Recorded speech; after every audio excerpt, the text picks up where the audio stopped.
Hello, everyone, and welcome to the keynote presentation, Resilience and Mental Health Wellness Strategies for Self-Care.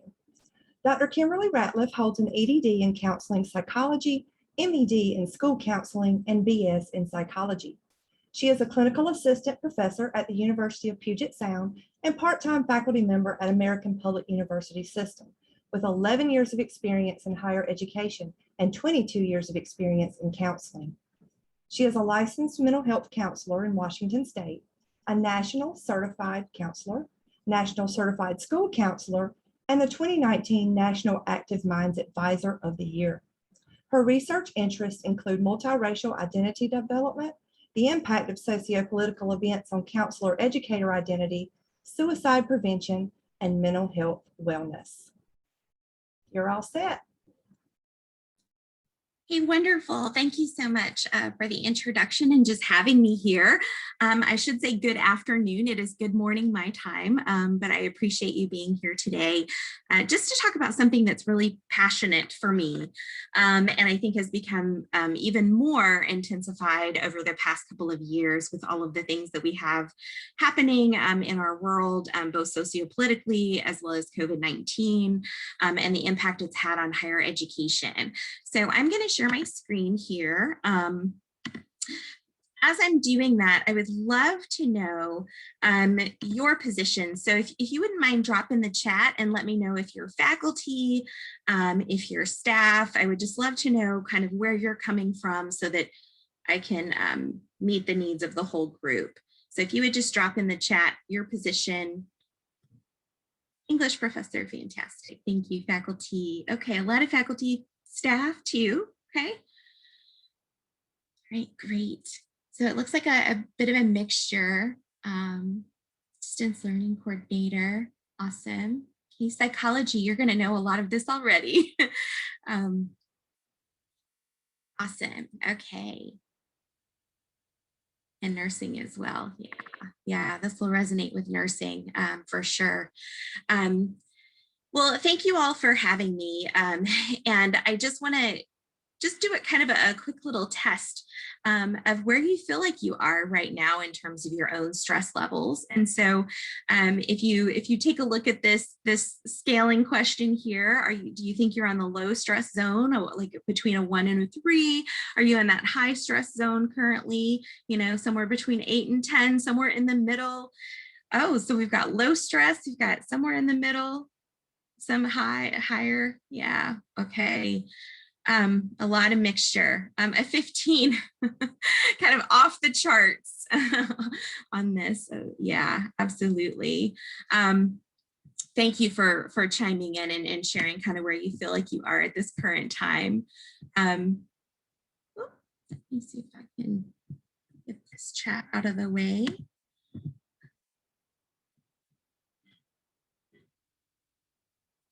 So I'm curious, when you think about 2020 to now, just thinking the past couple of years that we've experienced, I'm curious how you would characterize it. Like, what image comes to mind, or what do you think of? Do you feel like the weight of the world is on your shoulders? Do you feel like it's been more of a hurricane? How would you characterize this for yourself, both professionally and personally? Any images? A tornado, yeah. Yeah, I definitely feel like that sometimes, where it's just grabbing more and more stress as it goes along. Less stressed working from home in 2020, yeah. Rainbows and skipping in the meadow, yeah, absolutely. I love that. Because for some, there's some perks, to being able to work from home, and so it doesn't stress everybody out in the same way, or, it doesn't affect everyone in the same way. Yeah, cloudy with forecast, yeah. So just thinking of those images and what brings you here today, and thinking about, how can you enter this space? And if you're already at rainbows in a beautiful meadow, that's phenomenal. And hopefully you'll get a chance to share some of your strategies and how you're able to be resilient and maintain that in this current time. Anyone feel like this, where you just juggling so many things, life, work balance? I was looking at the chronic Chronicle of Higher Ed report that they just did on the impact on faculty well-being during this COVID time, and just seeing the enjoyment of teaching decreased by 50%. The stress levels increased significantly from 9% in 2019 to 33% in 2020, being extremely stressed. And then work-life balance is also something to be concerned about. 74% of females said that their work-life balance during this time has deteriorated, and 63% of males say the same. So that kind of brings us to, what do we do about that? You know, how do we address all of the stress and added pressures, you know, here in higher education? And being in higher education myself, I'm right there with you, and have felt, you know, some of these impacts as well, with online teaching and having to adapt, you know, to new things. And having to learn and adapt for students, and just being on the front lines of student issues and their own mental health, as well as dealing with that yourself. So one of the things that helps focus us is just, where do you spend your time and energy? And I think of this in terms of, you know, what's outside my control, what's inside my control. And so some of the things that are outside our control, obviously right now, are the COVID pandemic. It's a bit out of our control. We can't control what's happening with that personally. Any life changes that are happening, how others behave, how others respond to you. Those kind of things are sort of outside our control. Whereas our thoughts, behaviors, our beliefs, our expectations, and all of those things are more within our control. And so I use this kind of as a frame to think about, you know, there's a lot of things that we can worry about, and there's a lot of worries and legitimate worries in this world, but we can't control all of those things. So this is where resilience and wellness come in, and where self-care and community care have a place to keep us afloat and keep us moving forward without getting caught up in the outside of my control. And an example of that is, as you remember, when the pandemic was starting and things were shutting down, the toilet paper crisis, right? Where everyone was trying to have some sense of control, you know, by buying up all of the toilet paper and causing that fiasco. So those of you in nursing and psychology are probably very familiar with these terms.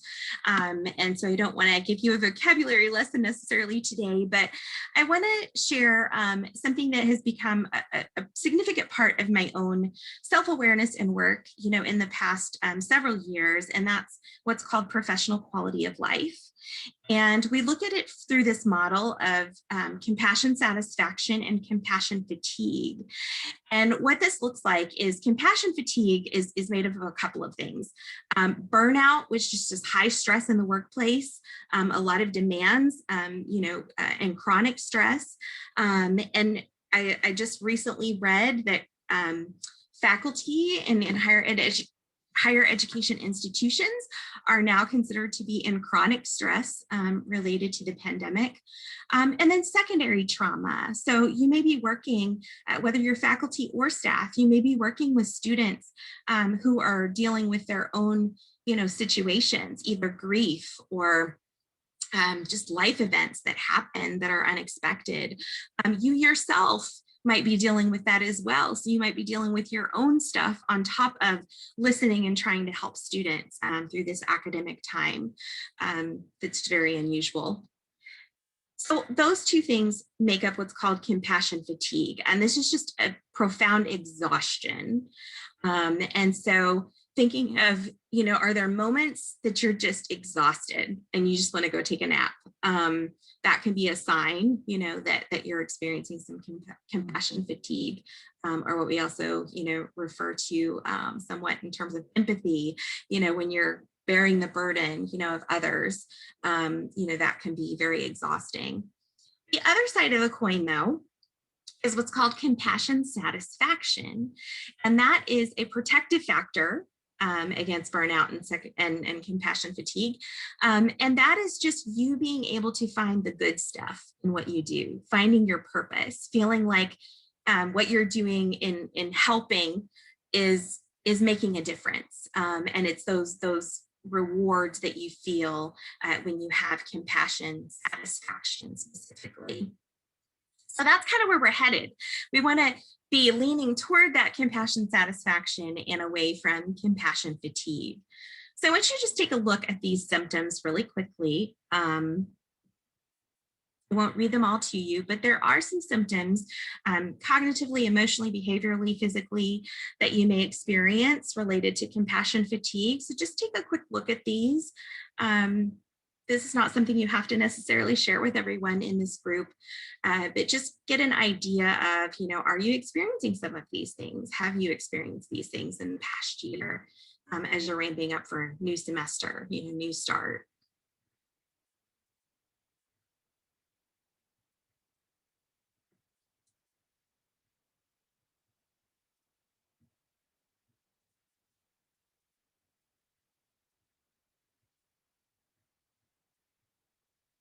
I'm curious if any of these resonate with anyone in the group. You can either unmute or type in the chat if there's anything specific that, yes, I can totally relate to that weight gain and disruption of routine for sure. I call it my COVID-19 pounds. Yeah, absolutely. Yeah, for sure. Thank you for being willing to share. So you might be curious, apathy. Yes, that's definitely a sign when, kind of your emotions are just, and miss being home with your daughter. Yeah, those connections, those loss of connections and a little bit of the isolation that's involved there too. So I wanted to share with you, and I will provide these links and information certainly so that you can access them after this session. But there is a professional quality of life scale that you can actually complete and self-score and kind of see where you are in terms of your compassion satisfaction score and your compassion fatigue score. That will just give you a sense of where you feel like you are currently at this time.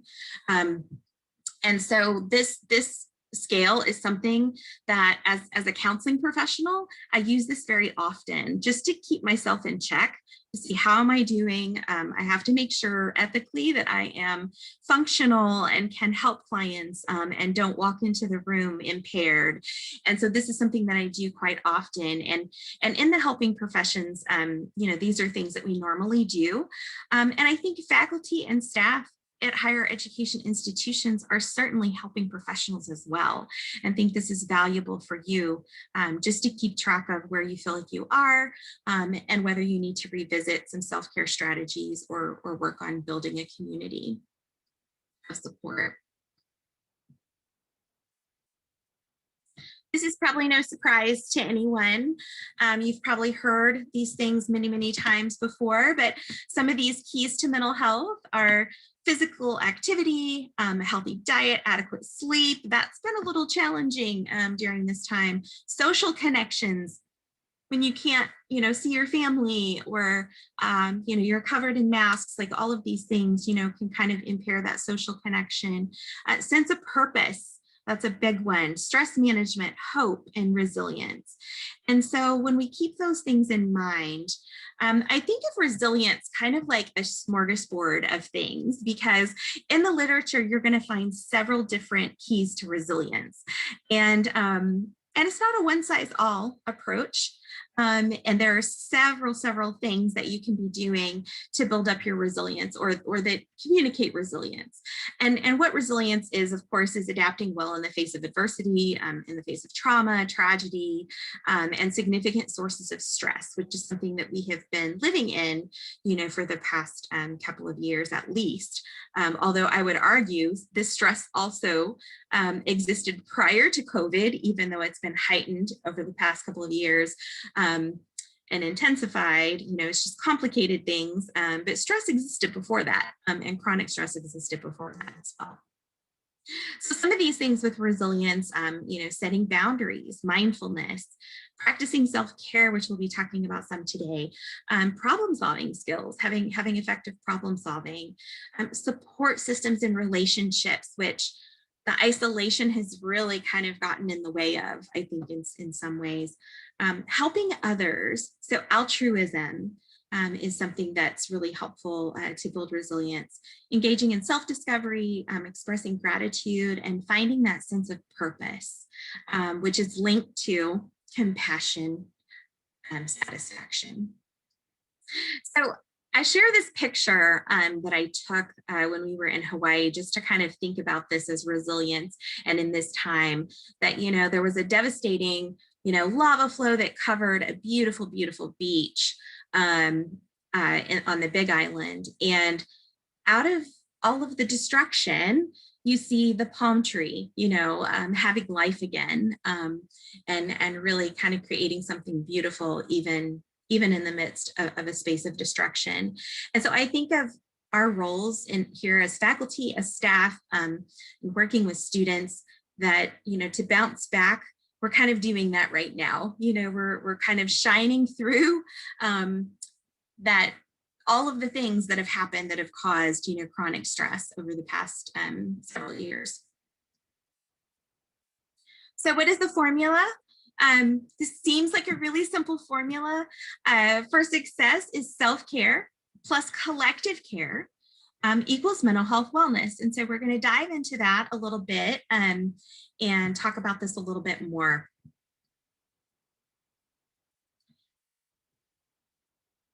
So there are different types of self-care, physical, psychological, emotional, spiritual, social, professional. And just like I said about resilience, there is no one size fits all for self-care either. Something that I find to be helpful for my self-care might not work for you. And so there's something that works for everyone, but it's not all the same. And so I just share a few of my examples here of these various types of self-care. So laughing is one of the things I love to do. And it just is a very healing thing for me, especially after a really long day. So watching a comedy show, going to a comedy show, laughing with my boys, doing something silly or funny, as well as physical exercise and that pause button. Sometimes we get so wrapped up and so stressed by all the different things that we're doing, taking care of students, making sure that everyone at home is being taken care of, maybe taking care of elderly parents. There's so many things happening that can distract from self-care. So just hitting that pause button and knowing when to hit that pause button when you've kind of hit your limit and hit your boundaries of what you can do. And sometimes that's just saying no to something that you normally would say yes to if you need time to recoup and recover and re-energize. People watching at Walmart at 2 a.m. That's great. Whatever works for you. And then here you can see, I live in a beautiful place, and I know you probably do too. And some of my self-care is we have, I live right along the Puget Sound. And so these are my boys out at our local state park, which is just 2 miles from my house. Feel very fortunate to be very close, with Mount Rainier in the background. And so that's kind of my happy place when I need a moment just to breathe or just to be in nature and reconnect with myself. And so I've been talking a lot, and I want to give you a chance in small groups. So I'm going to create some breakout groups for you to talk to each other and really discover and share your own self-care strategies. What have you been doing this past year? So think about a time in this past year that you were feeling very energized, or that you were feeling more connected, or had more energy to do what you normally do. Think about a time in the past year when that was happening, and think about the self-care that you were doing during that time. And so I'm going to create some breakout groups here. Let me stop sharing my screen really quickly. And I want to give you the chance to chat with each other. So let's see, there are 33 So I'm going to put you in groups of 3 to 4 for about 6 minutes. Let's just do this.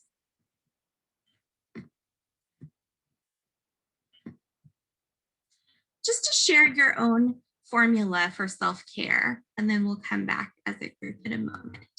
All right, so here go the groups. It should prompt you to join one of them.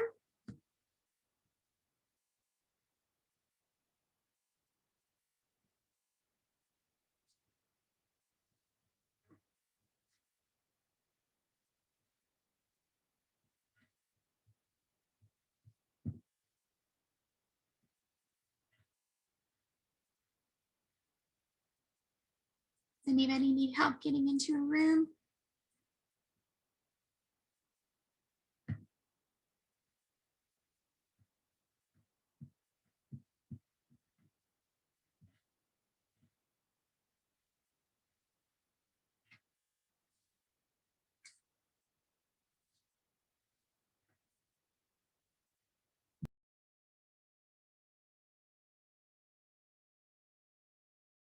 Any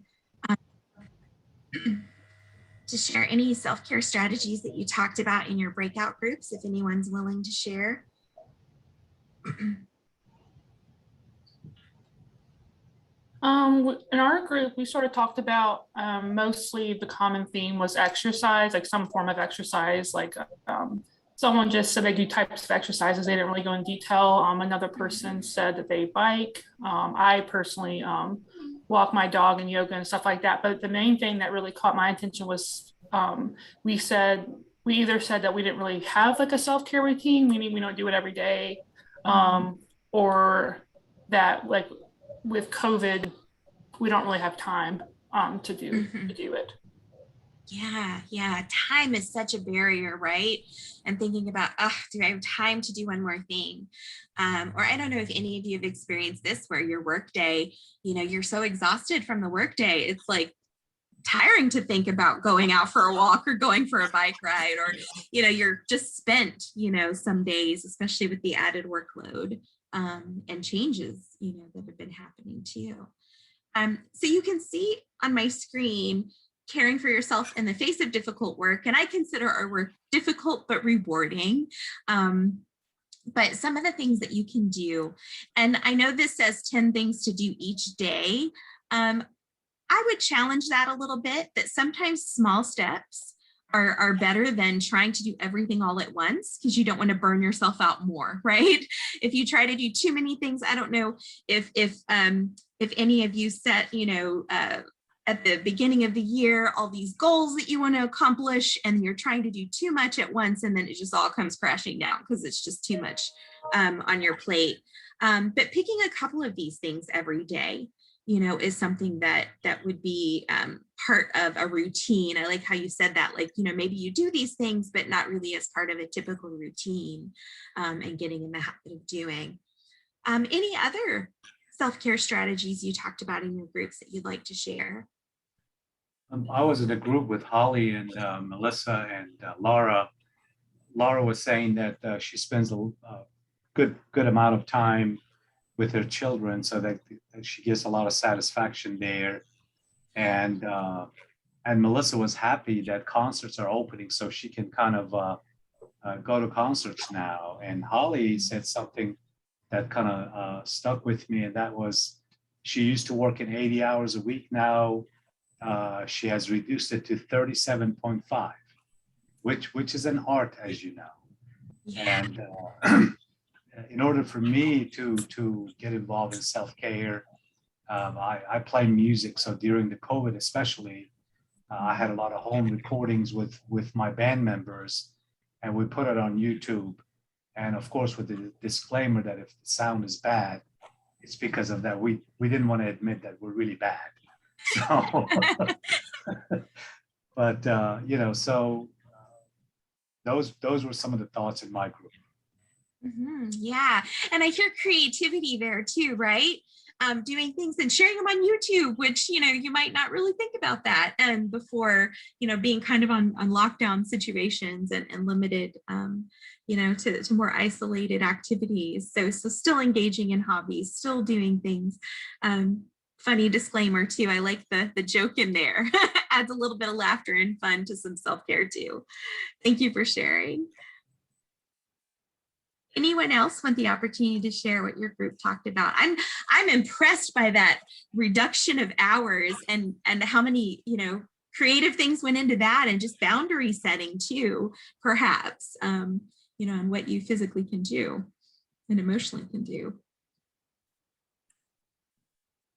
I think one of my group members was really good at boundary setting, and I thought that was fantastic because she said she didn't let her older children come visit her during the pandemic. Mm-hmm. And my wonderful college student brought COVID home to all of us. So I thought, well, what a great strategy to say for this period of time, you don't come home. I thought that was marvelous. But in reflection, after we've all lived, so we're fortunate, but to set limits and boundaries with your college age kids. Mm-hmm. Yeah, absolutely. Boundaries are so important, and setting them, even when I'm sure that was hard to do, to say, don't come home. We're going to be isolated. We're going to take this seriously. I'm sure that was really hard for that disconnection physically and personally, but kept them healthy, right? Right. Out of that risk. Yeah, I did not. Yeah. Yeah, so something to learn from each other there. That's great. Well, I'm going to share this PowerPoint after the presentation, so you have these links and access. This is actually a pocket card from the assessment page that I shared with you earlier, that you can just copy and keep on your fridge or in your office or in your wallet, wherever you'd like to keep it, just as a reminder, kind of a constant reminder to engage in some of these activities. And making sure that you're taking care of yourself. So I'd love for you to have those afterwards. We're going to do an exercise right now, actually. Let me make sure that I clicked. This is the fun of online, right? Is making sure you've clicked the sound button when you're trying to share something with sound so that everyone can hear it. So I want to share with you a new routine that I picked up over the past year and a half, and it's Headspace. I don't know if any of you are familiar with that. There are other apps as well that do some mindfulness and guided activities. Headspace gave me special permission to share this when I do present on this topic, and so I do want to appreciate them for that and allowing me to share this activity with you. So for the next 5 minutes, I would just like for you to join me, or invite you to join me if you would, in listening to this meditation and advice from Headspace.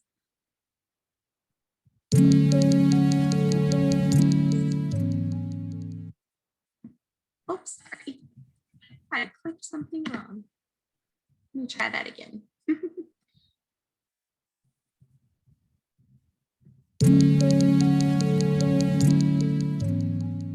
So before we get into the busyness of the week, it's really important to take some time on Sunday, not just to think and to plan for what the week holds in store for us, but also just to take care of ourselves. We often don't take very good care of ourselves. We often don't take very good care of our mind. And Sunday is the perfect opportunity, for most of us at least, to take a few minutes out. So there's 3 things that I'd really recommend that you do every Sunday.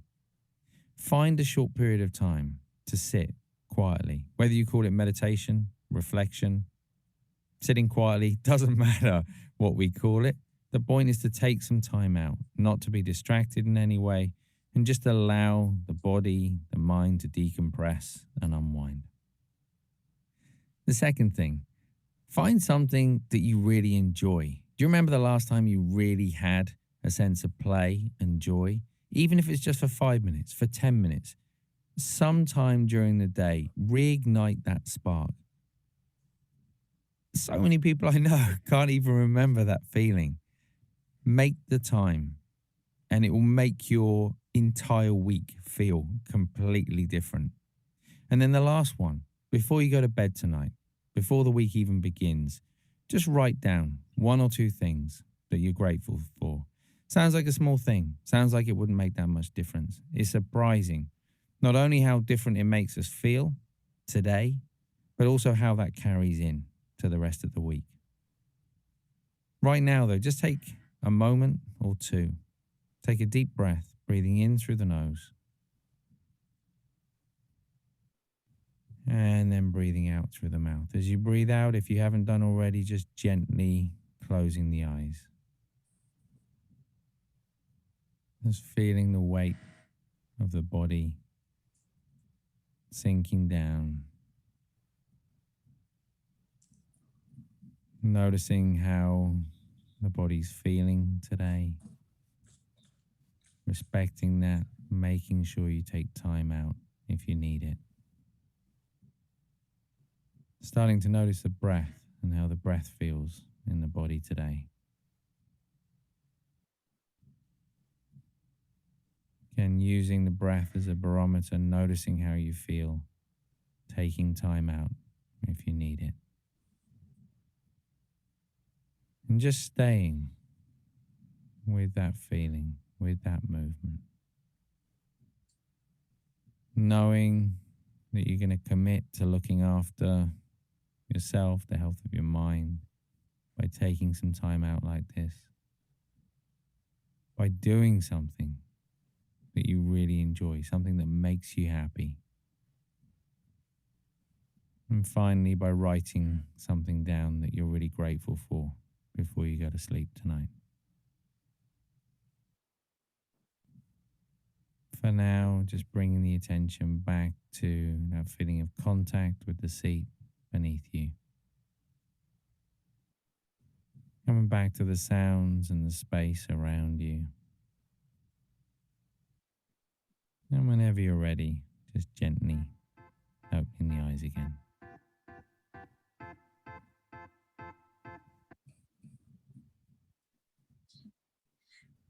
I'm curious if anyone already builds something like that into your routine, or how this felt for you if this is your first time.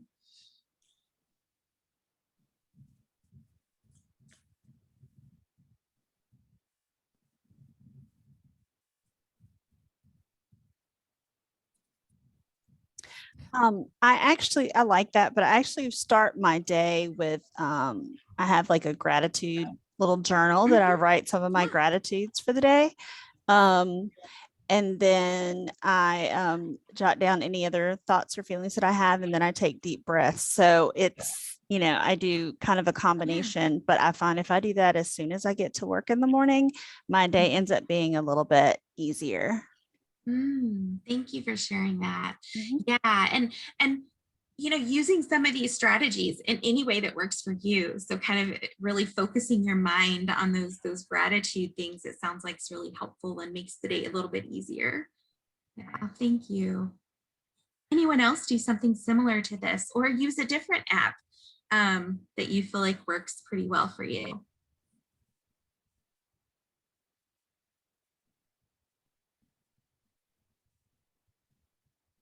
Anybody willing to add this into your routine? It only took a couple of minutes, right? It was just a couple of minutes long. Was it too terribly time consuming? Just as fast as making a cup of coffee, probably.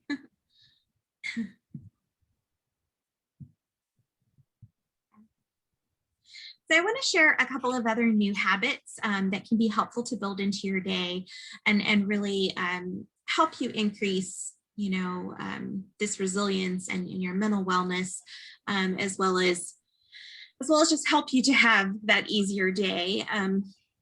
And a couple of these things are really connected to some cognitive behavioral type of approaches. And so I think of, reframing and affirmations as ways that we remind ourselves of things that we are doing well, or reminders of focusing on some of the positive aspects of life. And This is not toxic positivity. You've probably heard that term. This is not everything is happy, because we all have different feelings. Feelings are not good or bad. We all have them.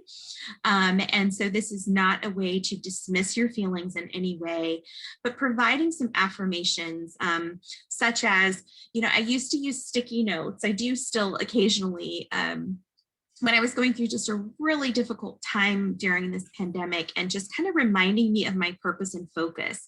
And so putting like a quote that inspires me, or a Bible verse, which taps into my spiritual self-care, using those things and sticking them on my mirror. So it's the first thing I see when I go in to brush my teeth and get ready in the morning.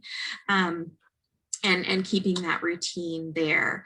So it's really just a shift of mindset, and kind of like the gratitudes you were sharing, a shift in mindset to really help us focus and be inspired, and also remind us of our purpose.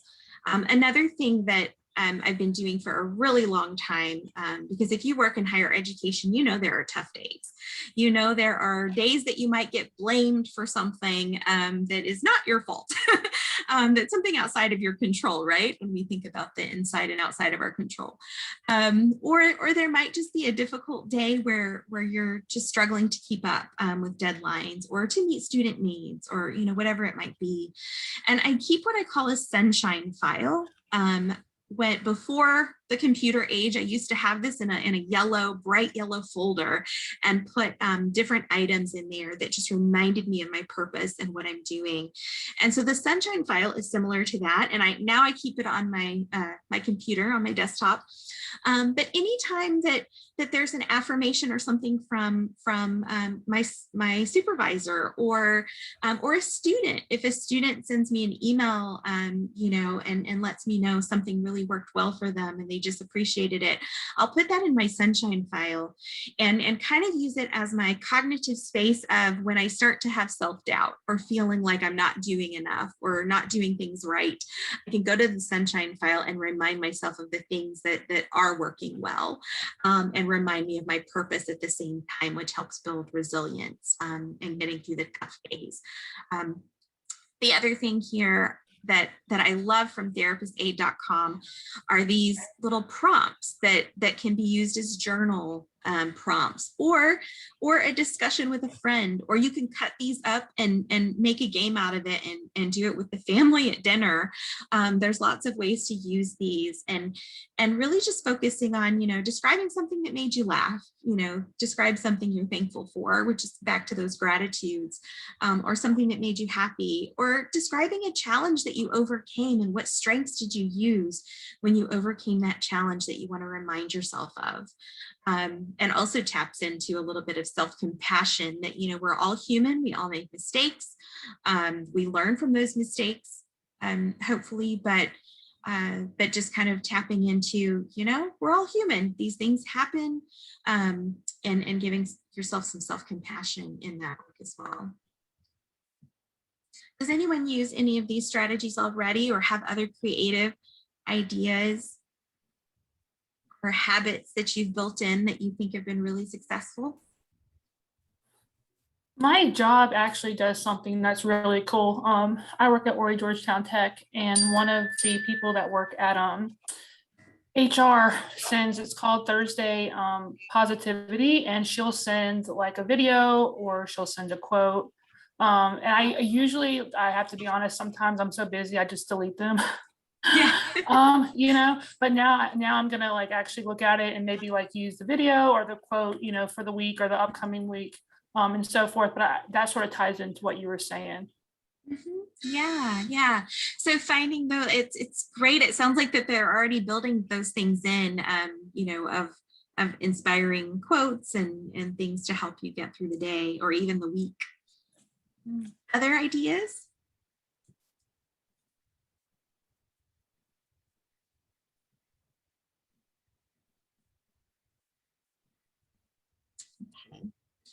So the last thing that I want to talk about specifically is community care and what's also called collective care.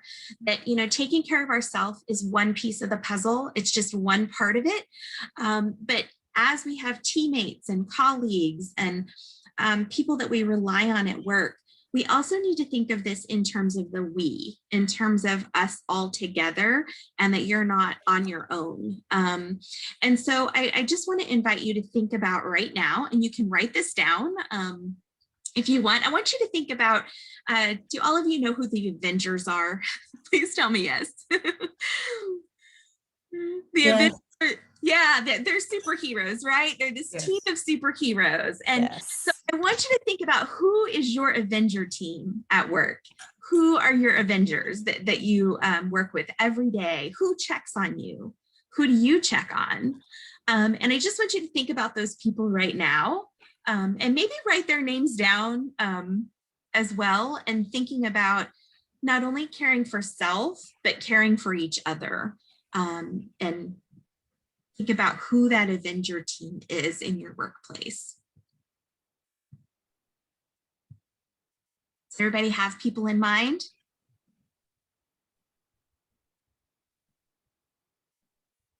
If you do, tell me, what do you do to take care of each other in the workplace? Well, prior to COVID, obviously we can't do it right now. We used to have, we used to call like coffee chats. There's a group of people that we're sort of like in our own little hallway together. And they would just pop in and say, hey, do you want to get coffee? And we would just make like a pot of coffee in the lounge and just sit and talk for like 30 minutes. Sometimes it would go on for a long time if we weren't busy, but we just did that and talked about like personal things, like personal life, but also like about, sort of venting a little bit too, obviously. But that was really nice. Right now, obviously we can't do that because of COVID, but we were doing that. Mm-hmm. Yeah, so now maybe kind of creating that space online. Yeah. I know there's lots of times that I have like coffee chats with my students where they just pop in and we just hash out how things are going and just talk about stuff outside of academia, to connect with them in that way. Yeah, absolutely. And so colleagues, the same thing. I have with one of my colleagues, we do a once a month Friday happy hour time. So during kind of that happy hour time slot, we just get online and we chat and talk, and same thing. Yeah, it's very, very uplifting time and kind of rejuvenating time to have that. Other thoughts about what you're doing to promote community care? Or ideas that you came up with today as you're thinking about these Avengers you have at work?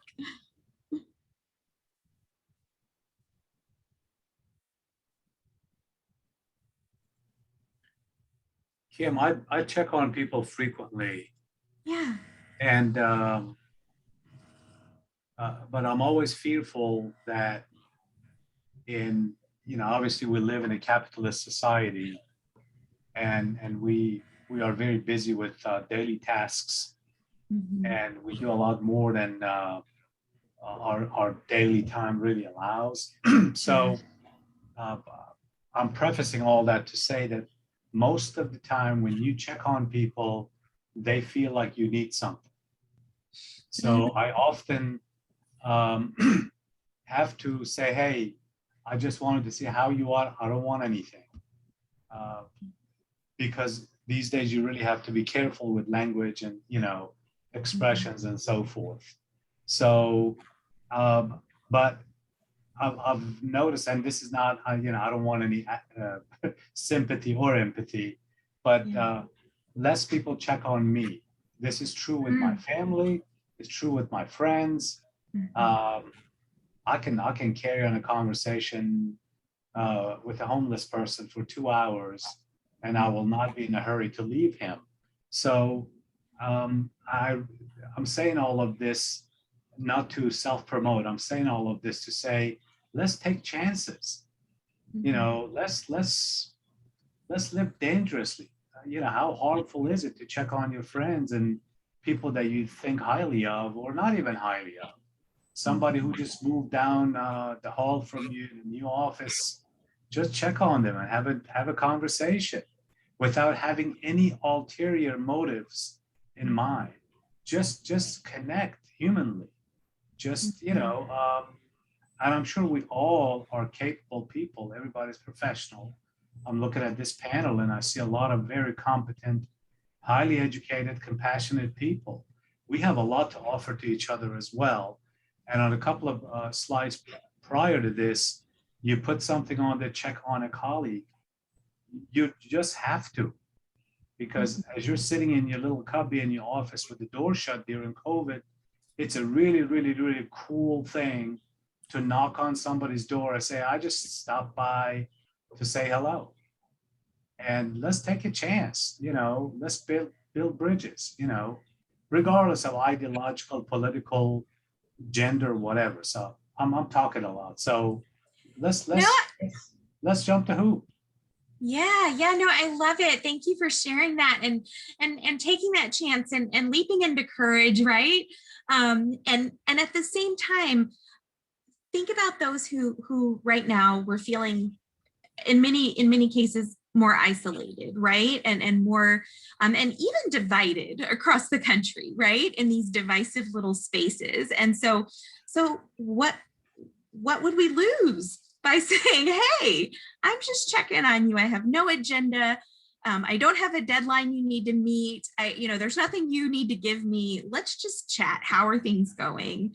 And checking on each other. And I think sometimes, particularly when I talk about self-care, which is something that's super, super important, I think we forget about the human connection and the community piece that we really need to build in to the workplace of what we're doing, that also builds our resilience and connection with each other and builds those relationships in a collegial way and in a personal way. And so I love that. I love that call to everybody here. That's certainly a call to courage and checking on people. And the other piece that you said that I think is so important, and what I find very often, is people who are caring, giving people often give a lot to others, and others don't check back on them because they think they're doing fine, right? Oh, they're fine. They check on me all the time, so they're doing good. But we never know what's behind the scenes, and we never know the impact that would make to, even if there's somebody that you think has it all together, they might be really good at masking and having it all together, but there might be other things going on behind the scenes you have no idea about, or they might be missing a connection, that you're not sure about. So I love that. I love that call to really taking care of each other. And I like thinking of it as an Avenger team, because you work better together, right? I think we all work better and feel better when we feel connected to community, and we all have that need for belonging, which is a basic human need, for belonging. Sharing families events with colleagues, happiness, good things also makes you happy. Yeah. Celebrating good things from each other, right? Yeah, absolutely. I love these ideas. And I feel like you're getting a lot of support too with that comment. I'm seeing I saw some hearts. I see a lot of, yes, that's perfect. Yeah, absolutely. So I encourage you after today, if there's nothing else that you take away, and maybe the self-care is a little bit stressful, to build in all the time, to really think about that community care and how that also is a self-care strategy as well, when you're taking care of each other. So today I wanted to just end with, what are you going to do with this information? What are you going to build in? What new habits, what new things are you going to do to help build in that self and community care, in your workplace, in your lives every day? And how are you going to use that to navigate rough waters ahead? Because the one thing in life we know is there's always rough waters ahead, right? There's always change. There's always something that's going to come up. We were in a time when several things happened all at once that have kind of, really elevated, the need for this work and to focus on these things in our own mental health. And I do have a takeaway for you. I like to give you a takeaway to begin thinking about how to create your own stress management plan. So thinking about some of the strategies you're already doing that are working, but also things that you feel like that you want to add in to your routine, and to make it more of a priority to add into your routine. And it doesn't have to be a lot of time. that mindfulness activity took us a couple of minutes, right? It wasn't too terribly long. And I will share this plan. Do all of you use Canva? It is the most fascinating, fun thing in the world. You can get really lost on Canva. So this is a Canva created stress management plan that really focuses on all of these things: your physical, emotional, social connections, your positive self-talk, your purpose, and resources, because I always like to remind everyone that sometimes self-care and community care is amazing, but if you find yourself in a situation where you feel like you need professional assistance and help, I want to normalize this a bit for everyone, that 32% of Americans have sought professional counseling for mental health issues. And this is from the American Counseling Association. And I want you to consider this as, counseling is also self-care and a sign of strength when you reach out for that support. So if you're doing your self-care, you're doing your community care, and you still need added professional support, I just want to remind you that it's okay to ask for help. And so I don't know if we have any time for any questions or final thoughts, but I will be sharing this self-management plan after the presentation. I'm not sure how. I'll get all of this to Elizabeth, and I know she may distribute it, or I'm not sure who might distribute it from there, but I'll make sure that she has these materials if you would like to use them. Or of course, if you love Canva, you can create your own as well.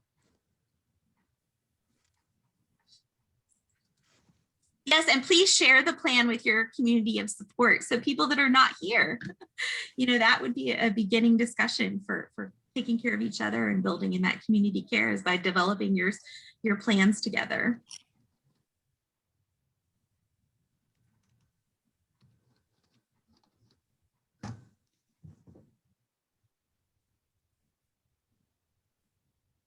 Well, you're very welcome.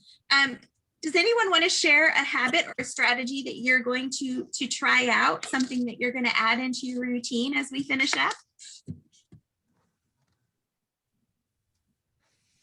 We have 1 minute, but I would love to hear if there's something, a little nugget that you take away that you're going to try.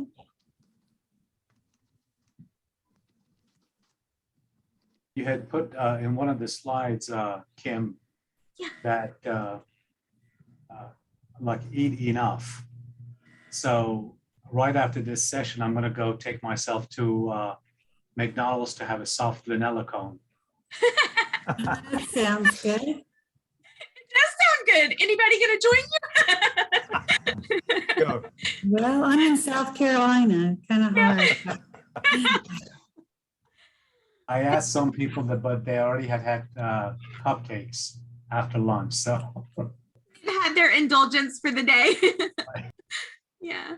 Check on others more. Share a joke. Yeah, I love these. Do something good. Yeah, absolutely. And even if you're feeling overwhelmed and like this is just too much to add to your plate, just pick one thing. I just challenge you to just select one thing. Oh, dark chocolate, yes. Step away from the desk, absolutely. I love having a routine after work, especially working from home. Partially this year, I'm kind of doing a split time now on campus and off campus. And while I'm off campus, it's a little harder to do the routine, but I play a certain song. And as I'm coming home, when I do travel to campus and back, and just have a routine of kind of winding down and then doing the same at home, shutting the computer at a certain time and not touching it for the rest of the night. So some of those simple strategies to kind of keep you going. Yeah, yoga and stretching, that's good too. Getting up and moving if you're locked into that desk. Well, thank you so much for your willingness to participate today. I don't like to talk at you, I like to talk with and really engage in a conversation. And I hope you came up with at least one strategy to try, something to try, and that call for everyone to take care of your community at work and really build that resilience and that compassion satisfaction. So I really appreciate you having me today. And I know that you probably have a busy day that you need to get back to. So thank you so much. Mm-hmm.